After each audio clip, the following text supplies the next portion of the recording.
Hello everyone and welcome to Insurance Business TV's Architects and Engineers Insurance Special, brought to you by Tokio Marine HCC. I'm IB's Managing Editor, Paul Lucas, and today we've put together a roundtable featuring some of the premier experts from across the A&E insurance space in reaction to broker demand. As we all know, the impact of the last 12 months on the space has been severe. COVID-19 has taken its toll, construction delays, cost overruns, and of course the switch to virtual meetings and the associated cyber concerns. But it's not only the pandemic that's impacting the space. Sustainability and climate resilience is another hot topic, whether you're underwriting policies on the claim side or indeed as a broker. That's why we've put together this panel today to help address some of these key issues in the space and to help you as a broker better address the needs and concerns of your clients. But to do that, we can't just put together any panel. We need genuine industry experts from all facets of the sector, and that is exactly what we have today. I am proud to introduce our esteemed panel. Jim Bechter, the Senior Vice President of Underwriting in the Architects, Engineers and Contractors Professional Division of Tokio Marine HCC. Steve Hansen, the Vice President of Underwriting, also in the Architects, Engineers and Contractors Professional Division of Tokio Marine HCC. Sarah Crabtree, who is the Senior Claims Attorney at Tokio Marine HCC. Carl Perry, who is a shareholder in the law firm Clausen Miller PC, specializing in risk management and defense for architects and engineers. And Garrett Sprouse. He is the Vice President of Professional Lines Underwriting Specialists, Inc., which is a wholesale brokerage specializing in professional liability. So to kick us off, let's set the scene here for our broker audience. Talk to us about what A&E insurance is, first of all, and what brokers should be looking for in a policy that will effectively serve their clients. I guess I'm asking what separates the best from the rest. Jim, I'll come to you to kick us off here. Yes, architects and engineers professional liability is a specialized niche insurance. It's basically there to protect architects and engineers for allegations they've been negligent in the performance of their professional services. And, essentially it's a long tail line of business, meaning that the claims that arise from allegations that they were negligent often take 4 or 5 years to resolve. And, the standard coverages, let's say in the architects and engineers arena, would be professional liability coverage. And then there's typically a pollution coverage part. And more recently, more carriers are offering network security or third-party network security and privacy liability for allegations that professional services somehow caused a security breach or a privacy breach. And, because it's long tail nature and very specialized insurance, it's important that that brokers look to place their AE clients with firms with great experience that have easy to read policy forms and have excellent security and claims handling. Tokio Marine HCC has been around since 1974. We underwrite more than 100 classes of specialty insurance. We have an excellent, strong balance sheet reflecting our financial strength. We're rated A++ superior by AM Best, so we have very strong financial backing. And our architects and engineers and contractors professional division that we call ourselves is now in our 4th decade of underwriting professional liability. So those are some of the aspects I think a broker should be looking for: strong underwriting, strong insurance paper, and great experience.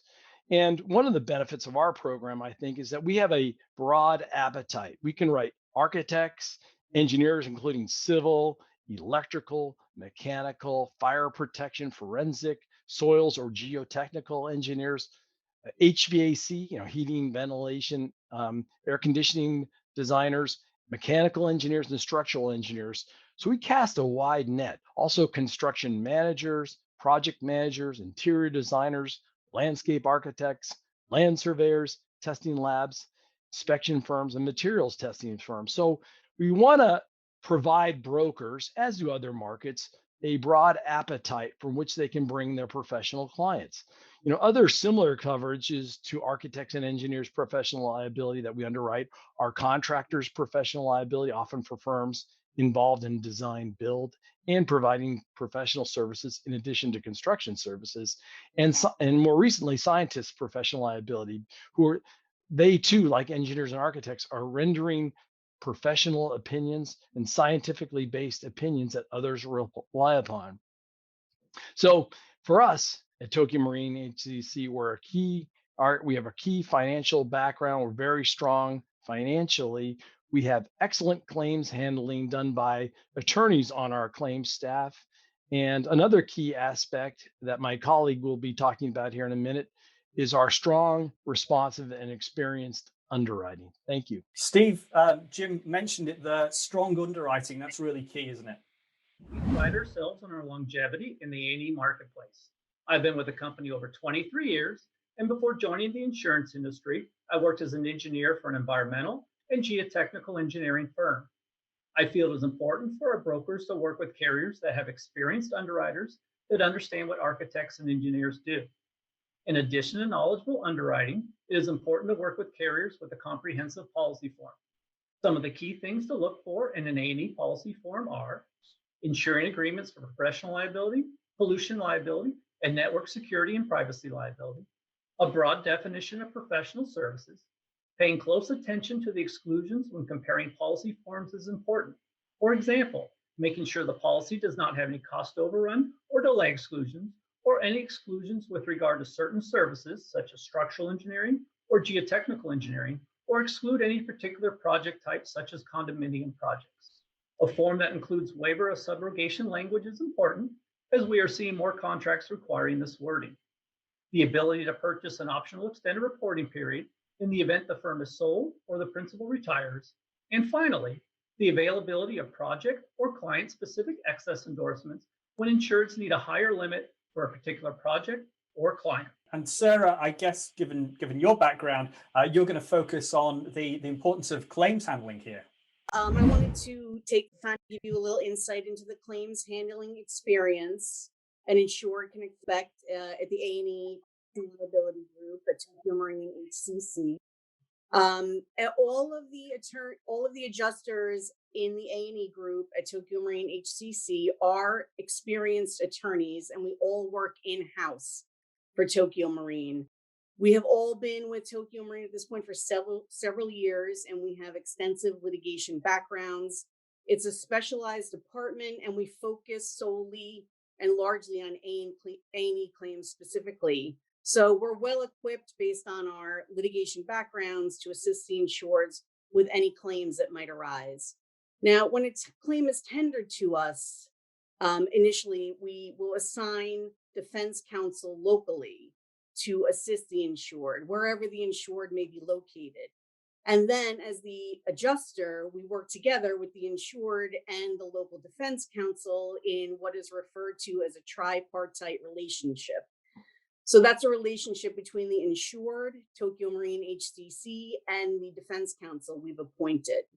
Now, what sets Tokio Marine HCC apart is that the insured has the benefit of having two attorneys to develop the best possible defense strategy and to resolve the claim as quickly as possible. Carl, let's talk about your niche here, because the defense counsel plays a crucial role as well. I've handled a myriad of professional liability claims involving architects and engineers for over the past 20 years, from pre-suit investigation through litigation, trial, and appeals. So I can say with confidence that early defense counsel involvement in conjunction with your claims attorney / professional is the best way to increase your chances of a positive claim outcome. Professional liability has a myriad of problems beyond the experience of most architects and engineers, and is important to obtain and control the flow of information as quickly and expeditiously as possible. Quite often, professional liability clients feel compelled to tell their story to anyone that will listen, in hopes that it will extricate them from the case quicker. However, we've seen professional liability clients write out statements, create timeline, list possible problems with their defense, and reach out to the claimant or the claimant's attorneys, counsel directly.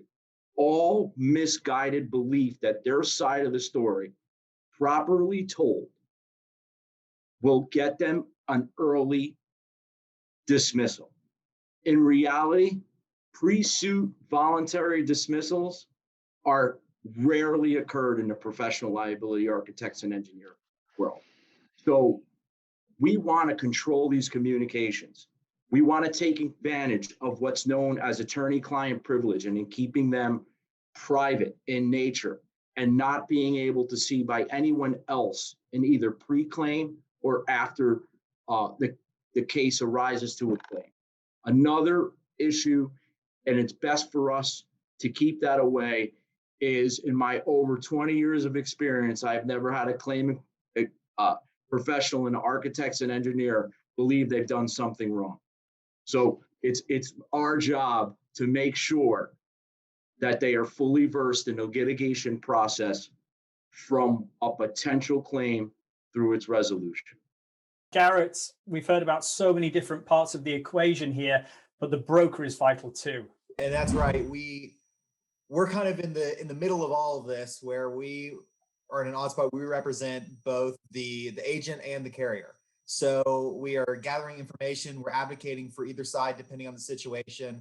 So with the carriers, it's great to work with knowledgeable underwriters like Jim, Steve, and their team, where we can find information so they can properly assess the risk, and or if there's a contract requirement, make sure that our policy does meet those contract requirements, and then vice versa, go back to the agent to discuss how the policy will protect the insured for their services and make sure that there aren't any exclusions or issues with the coverage, and that they are properly covered going forward with the policy. All right, everybody, I feel like the scene has been set here, but now we have to talk about the past year. As we all know, think 2020 and now sadly think 2021, and you're thinking about COVID-19. But tell us about the impact that the pandemic has had on the architects and engineers space. Carl, I imagine construction delays have been a huge factor. COVID-19 has completely impacted the construction industry with delays and cost overruns. This includes travel restrictions, social distancing. Quarantines have increasingly disrupted supply chains of contractors' workforces and the availability of government personnel for project inspections, with resulting delays and increased costs. COVID-19 has caused significant project delays and cancellations across the country, is what we've seen. And specifically here in New York City, approximately 60% of all general contractors reported their projects have been delayed and or canceled. When you get into construction delays, COVID-19 has contributed to these based on the governmented mandated stay-home orders. Slow supply of steel and other materials from China, lumber and material from Canada, and default by subcontractors unable to sustain work during a downturn. Many states have considered here in construction to be an essential service and therefore permit construction projects, but some states and local municipalities across the nation have had a more narrow view and required virtual all construction to cease. For example, upon the outbreak, COVID-19, New York initially exempted most construction from state mandated restrictions, but in the end of March of 2020, narrowed the definition of essential to shut down all projects. When we get into cost overruns, regardless of the contracting method, and especially for architects and engineers, when it's cost plus, lump sum, guaranteed maximum price, and further things, contracting parties risk exceeding construction budgets. Through construction inherently controls uncontrollable variable-based market fluctuations. COVID-19 has greatly increased cost risk failures. For example, contractors using their architects and engineers bid projects based upon material costs for a steady supply of steel and other materials supplied by manufacturers outside of the United States.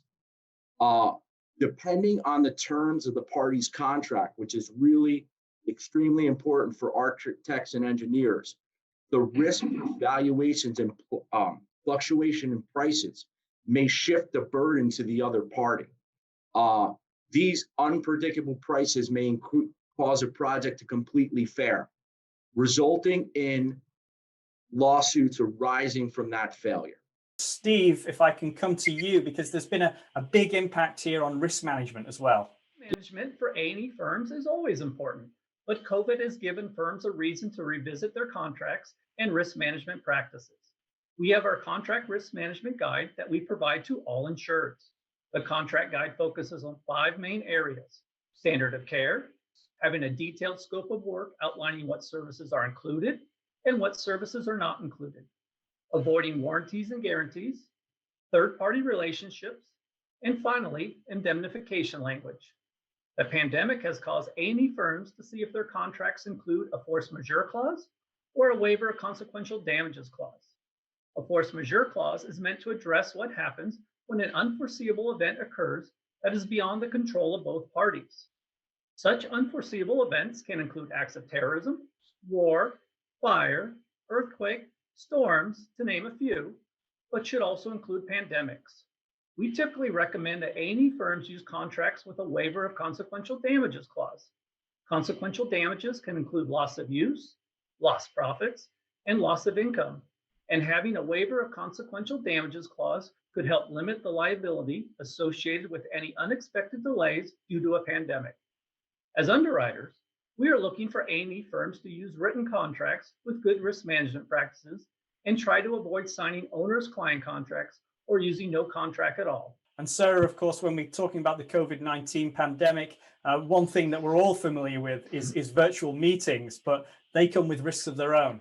Pandemic has certainly had an impact on the A&E space, and the COVID-19 pandemic has presented challenging circumstances for all design professionals. And they are, as we all are, learning to adjust to new socially distant work environments.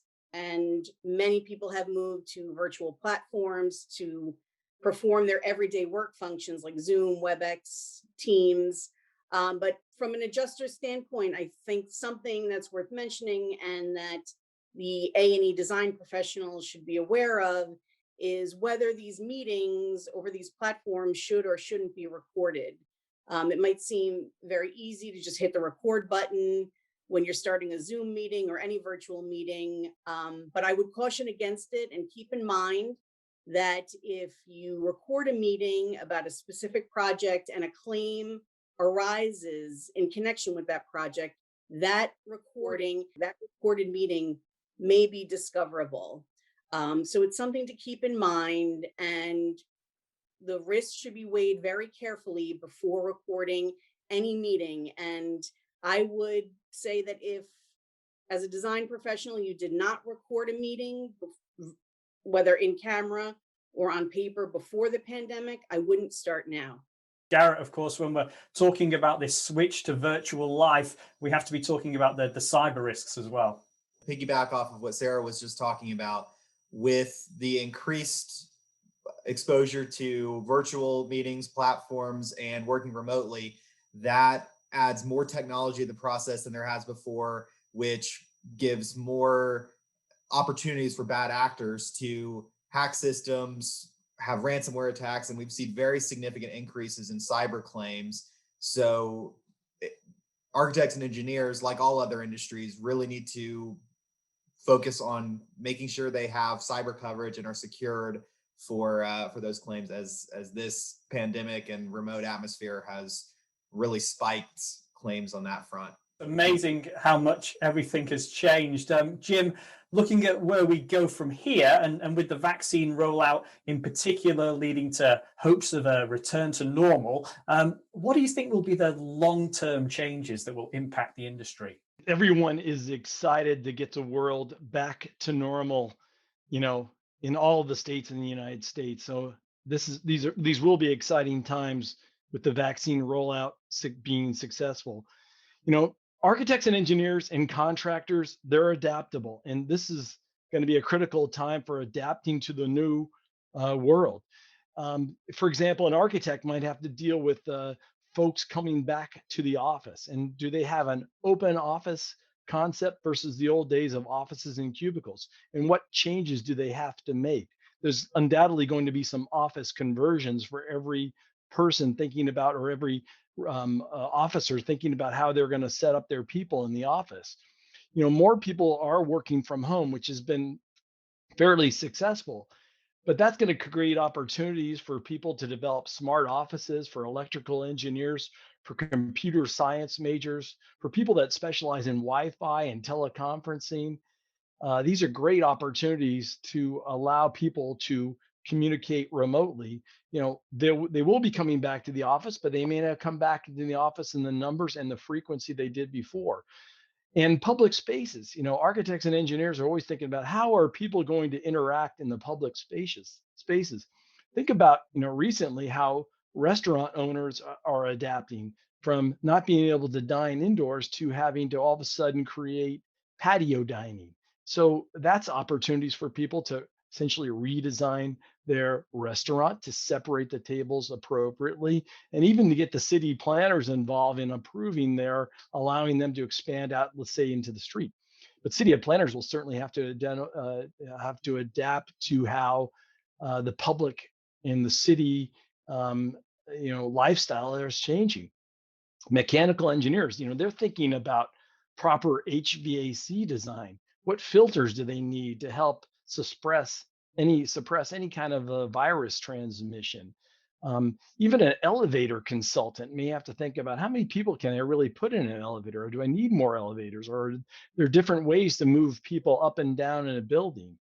And professionals who deal with the costs of construction, as Carl mentioned, the cost of materials are changing, they're going up, delivery times are changing, can they get equipment? They create woes for project managers, so that will certainly be a challenge as things ramp up again. Hospital design, critical, of course. How do the engineers and architects design waiting rooms or intensive care units? Do they keep the patients separated in a different way? Lab designs, which are critical. How do you keep viruses from leaving labs? How do you protect the safety of the workers? What about nursing homes? Just the whole idea of setting up these designs, it will be changing. And the good thing about architects and engineers and contractors and scientists is that they're going to incorporate the lessons learned from this pandemic into how they design these buildings. Scientists now are going to be studying there'll be new forms of study for biology, chemistry, epidemiology. And it's important, of course, that architects and engineers and their risk management advisors look at their contracts, their scope of services, and their standard of care. So it's an exciting time. We sort of just touched the surface there of some of the changes that may be in store for us in the future. A lot of changes in store for sure. Let's all keep our fingers crossed, of course, that the vaccine rollout continues at pace and we all have some normality soon. And with that in mind, let's move away from COVID-19 and look at another key issue that the industry is having to deal with right now, which is around sustainability and establishing climate resilience into design and construction. Jim, I'm going to stick with you here. Can you tell us how sustainability issues are impacting the market? Architects, engineers, and contractors and scientists are, they're always innovating. Even going back in time, we all can agree that clean water, clean air, and are critically important. We all rally around those goals. And architects and engineers and scientists and contractors, they're problem solvers. So even in the past, they were working on solutions to, how do we improve our wastewater or treatment of water, which is a critical resource, obviously. And, even in the old days, they were dealing with, how do we reduce sulfur dioxide from coal-fired plants? So the architects and engineers have always been part of the solution, and sustainable design certainly gives them an avenue to continue to add value to the world. And sustainability often means different things to different people. So I borrowed a design or a definition, if you will, from the General Services Administration. They say sustainable design seeks to reduce the negative impacts on the environment and improve the health and comfort of building occupants. You know, the basic objectives of sustainability are to reduce consumption of non-renewables and minimize waste and create healthy product environments. So sustainable design principles, you know, minimize non-renewable energy consumption, use environmental friendly products, protect and conserve water, enhance indoor air quality, and optimize operational and maintenance processes. So sustainability is in the forefront of public and private planning.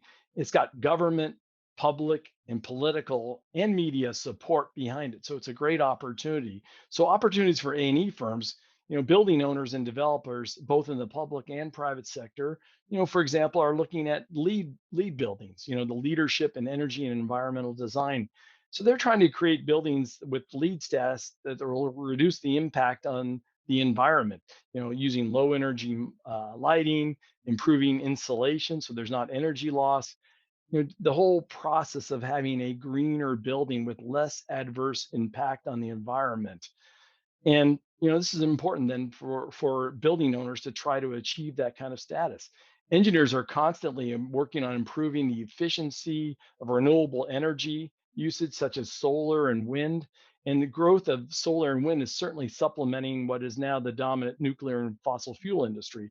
You know, ideally, they're developing solar and wind and renewable sources on a parallel track. So engineers are also figuring out how to use recycled materials in construction. You know, and civil engineers are using their design purposes to help channel stormwater in to help perhaps recharge aquifers and minimize pollutants. So all this is involved with reducing waste and recycling materials and improving the environment. AEs are constantly thinking about this during design and construction and contractors during the operational aspects. And we and the other insurers are called upon to insure them in their endeavors. You know, our challenge as underwriters is understanding the risks associated with these new processes, you know, the new materials that are being used and the designs, and verifying or gauging the efficacy of such endeavors to achieve their clients' goals. And bottom line for us is underwriting and properly evaluating the risk. And my colleague Steve, on the second part of this question, would like to address some of the climate issues. I was on the National Oceanic and Atmospheric Administration's website and took note of the latest articles posted on climate change. The headlines read, Earth just had its 7th warmest January on record. Another read, Northern forests are becoming more prone to extreme fires. And another read, Climate change is making specific weather events more extreme. Jim and I are on the West Coast, where we are seeing increased wildfires and drought. Sarah and Carl are on the East Coast, where there are concerns with increasing sea levels. And Garrett is in Texas, where they have experienced major hurricanes and recently experienced a crippling freeze and loss of water. Design professionals need to take climate change into consideration and have discussions with their clients on the topic. It is a topic that underwriters are also taking into consideration, depending on the location of the risk. Carl, Steve mentioned there that you are on the East Coast, of course, and there's some issues very close to home for you in New York City, am I right? It really all resulted from Hurricane Sandy that changed the landscape of how New York City thinks about climate. It's the first time a hurricane made a left-hand turn. So in 2000, early 2020, the New York City Mayor's Office of Resiliency published what's titled as Climate Resiliency by Design Guidelines. COVID-19 hasn't affected it yet. So it was done even pre-COVID-19. And what it does is, because of our rapidly changing climate, many capital projects, including infrastructure, landscape, buildings, will experience flooding, precipitation, and heat events. And over the next 21st century, the intensity and severity of these events are going to increase. Resiliency design must become an integral part of the project's process for the city agents and architects and engineers. They're the first line of defense in designing the new landscape in New York City. The mayor's office has printed and published over 250 pages that architects and engineers have to follow. So they're going to have to know the code. The primary goal of these guidelines is to incorporate forward-looking climate data and design of these projects. When it comes to what we have seen as green roofs and shade structures, water filtration projects on the top of roofs, different heights and regulated for water. So the guidelines prescribe for resiliency design 3 issues: increasing heat, increasing precipitation, and rising sea levels in around Manhattan Island and the other boroughs. So there's this Climate Mobilization Act related. The Mayor's Office of Sustainability recently enacted the New York City Climate Mobilization Act. This CMA requirements fall exclusively on building owners and new construction. The MCA's target of reduction of greenhouse gases and emissions from the city's building stock. It requires the 50,000 largest buildings here in New York City to reduce their carbon emissions by 40% by 2030 and by 80% by 2050. This is going to require any and all architects and engineers in any roof replacements or any changes to existing structures to know the code and have it be followed without any claims for litigation, because this is a new first impression for the world of architects and engineers, because the green roofing, building energy efficient grade, and PACE and the building mandates require them to do so. So litigation hasn't ensued that much yet with result to this climate resiliency design guidelines, but it's coming. Sarah, if I can bring you in at this point, because there's a big claims discussion around these issues as well, isn't there? When we talk about climate changes and resiliency guidelines and regulations, we automatically think, how will this affect the claims that might come in? So the climate studies, to follow up on what Carl said, the climate studies are showing that extreme weather will very likely increase in frequency and severity. And that's on the East Coast and the West Coast across the United States. And here on the East Coast, with increased rainfalls and higher sea levels, there are concerns about water intrusion related claims, whether that's from flooding issues, building envelope issues, or roof failures. And I think it's probably very likely that we'll see wind turbine claims. From a claims adjuster perspective, I would follow up on what Carl said to advise the design professionals in the A&E arena to make sure they're complying with and are up to date on any new climate regulations. And they'll need to adapt to specific regional climate change design and construction guidelines. Garrett, just for a final word on this discussion, we've got to be talking about standard of care here as well. Can you tell us more about that?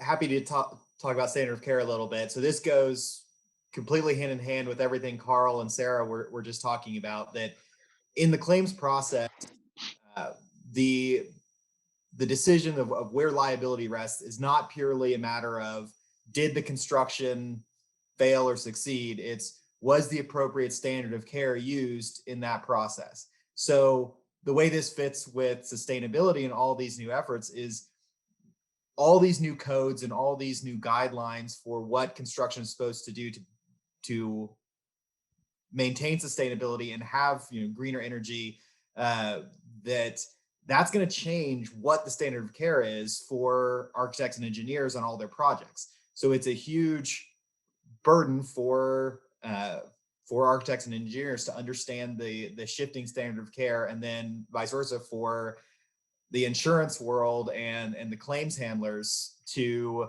recognize that and underwrite for it and adjust for it and be able to help our insureds navigate the changing standard of care.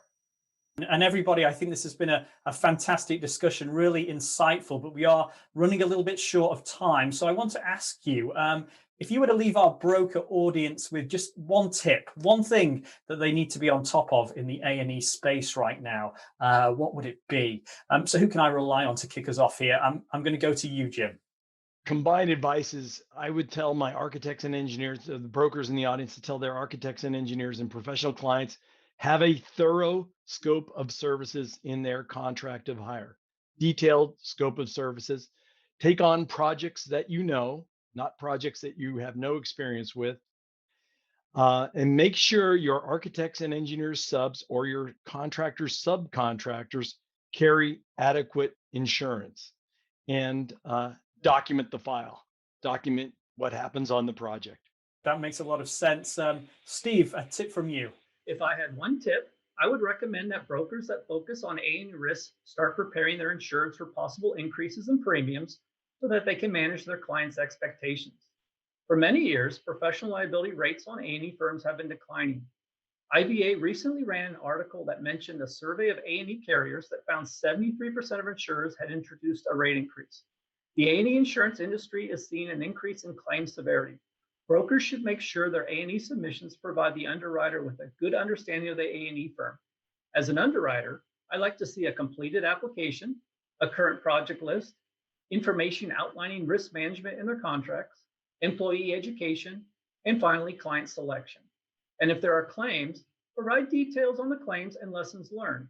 If there are past claims, an underwriter is trying to understand why this risk will be a profitable account going forward. Sarah, can you keep the momentum going for us? Can you give us a tip, please? A piece of advice I would give to brokers and insureds is to please use Tokio Marine HCC's pre-claims assistance service.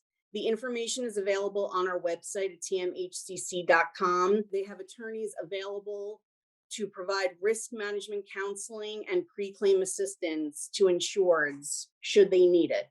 Carl, you've been recommended there, so I'm going to come to you next. Give us a tip, please. It goes more to my key point here is that early retention of your professional liability counsel is vital.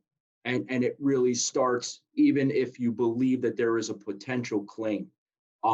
It helps when you notify that of a potential claim, and even if it results in no claim at all, that retention of defense counsel allows you to have your attorney-client privilege, the preservation of evidence, and secures all documents that may be destroyed or may not be pertinent to defense of your matter from day one.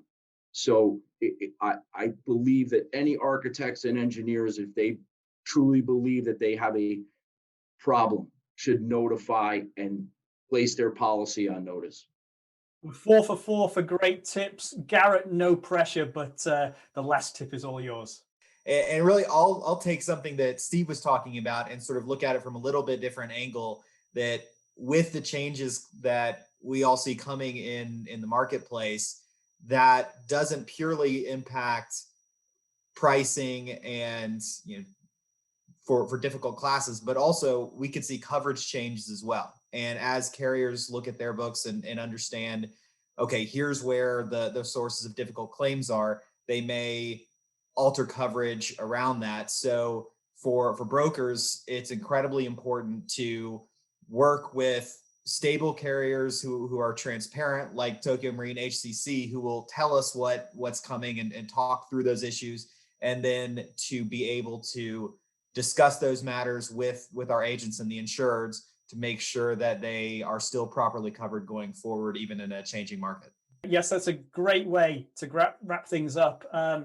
My huge thanks to Garrett, to Carl, to Sarah, and to Steve and to Jim for the brilliant insights, and also to Tokio Marine HCC for what I think has been a terrific roundtable that I'm sure the brokers out there have really benefited from. To everybody listening, thank you very, very much. I'm Paul Lucas, and we'll see you next time on Insurance Business TV.